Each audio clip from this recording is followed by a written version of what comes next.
Years, Robert Mueller. Thank you for being here. 2 years ago, the acting Attorney General asked me to serve as special counsel, and he created the special counsel's office. The appointment order directed the office to investigate Russian interference in the 2016 presidential election. This included investigating any links or coordination between the Russian government and individuals associated with the Trump campaign. Now, I have not spoken publicly during our investigation. I'm speaking out today because our investigation is complete. The Attorney General has made the report on our investigation largely public. We are formally closing the special counsel's office, and as well, I'm resigning from the Department of Justice to return to private life. I'll make a few remarks about the results of our work. But beyond these few remarks, it is important that the office's written work speak for itself. Let me begin where the appointment order begins, and that is interference in the 2016 presidential election. As alleged by the grand jury in an indictment, Russian intelligence officers who were part of the Russian military launched a concerted attack on our political system. The indictment alleges that they used sophisticated cyber techniques to hack into computers and networks used by the Clinton campaign. They stole private information and then released that information through fake online identities and through the organization WikiLeaks. The releases were designed and timed to interfere with our election and to damage a presidential candidate. And at the same time, as the grand jury alleged in a separate indictment, a private Russian entity engaged in a social media operation where Russian citizens posed as Americans in order to influence an election. These indictments contain allegations, and we are not commenting on the guilt or the innocence of any specific defendant. Every defendant is presumed innocent unless and until proven guilty. The indictments allege, and the other activities in our report describe, efforts to interfere in our political system. They needed to be investigated and understood, and that is among the reasons why the Department of Justice established our office. That is also a reason we investigated efforts to obstruct the investigation. The matters we investigated were of paramount importance. It was critical for us to obtain full and accurate information from every person we questioned. When a subject of an investigation obstructs that investigation or lies to investigators, it strikes at the core of the government's effort to find the truth and hold wrongdoers accountable. Let me say a word about the report. The report has two parts, addressing the two main issues we were asked to investigate. The first volume of the report details numerous efforts emanating from Russia to influence the election. This volume includes a discussion of the Trump campaign's response to this activity, as well as our conclusion that there was insufficient evidence to charge a broader conspiracy. And in the second volume, the report describes the results and analysis of our obstruction of justice investigation involving the president.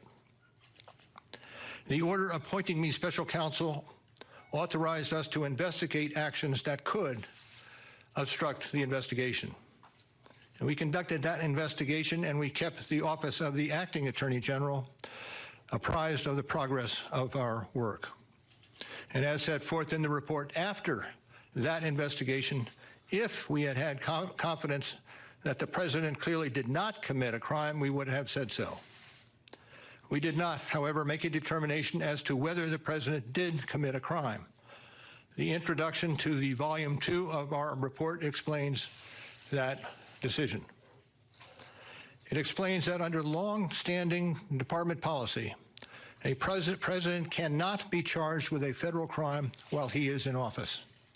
That is unconstitutional.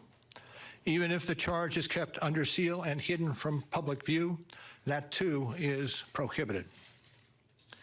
The special counsel's office is part of the Department of Justice, and by regulation, it was bound by that department policy. Charging the president with a crime was therefore not an option we could consider. The department's written opinion explaining the policy makes several important points that further informed our handling of the obstruction investigation. Those points are summarized in our report, and I will describe two of them for you. First, the opinion explicitly permits the investigation of a sitting president because it is important to preserve evidence while memories are fresh and documents available. Among other things, that evidence could be used if there were co-conspirators who could be charged now. And second, the opinion says that the Constitution requires a process other than the criminal justice system to formally accuse a sitting president of wrongdoing. And beyond department policy, we were guided by principles of fairness. It would be unfair to potentially accuse somebody of a crime when there can be no court resolution of the actual charge. So that was Justice Department policy. Those were the principles under which we operated, and from them we concluded that we would not reach a determination one way or the other about whether the president committed a crime. That is the office's final position, and we will not comment on any other conclusions or hypotheticals about the president. We conducted an independent criminal investigation and reported the results to the Attorney General, as required by department regulations. The Attorney General then concluded that it was appropriate to provide our report to Congress and to the American people. At one point in time, I requested that certain portions of the report be released. The Attorney General preferred to make the entire report public all at once, and we appreciate that the Attorney General made the report largely public, and I certainly do not question the Attorney General's good faith in that decision. Now, I hope and expect this to be the only time that I will speak to you in this manner. I am making that decision myself. No one has told me whether I can or should testify or speak further about this matter. There has been discussion about an appearance before Congress. Any testimony from this office would not go beyond our report. It contains our findings and analysis and the reasons for the decisions we made. We chose those words carefully, and the work speaks for itself. And the report is my testimony. I would not provide information beyond that which is already public in any appearance before Congress. In addition, access to our underlying work product is being decided in a process that does not involve our office. So beyond what I've said here today and what is contained in our written work, I do not believe it is appropriate for me to speak further about the investigation or to comment on the actions of the Justice Department or Congress.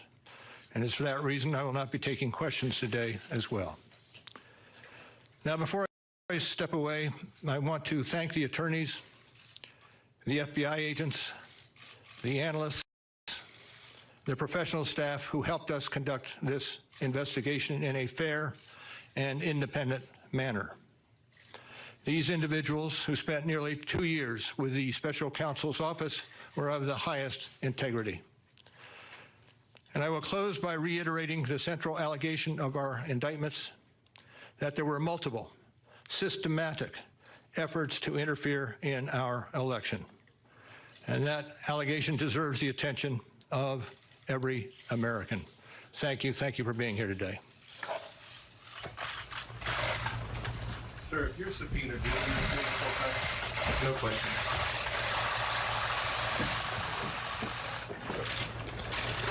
And there you have it. Roughly 9 minutes from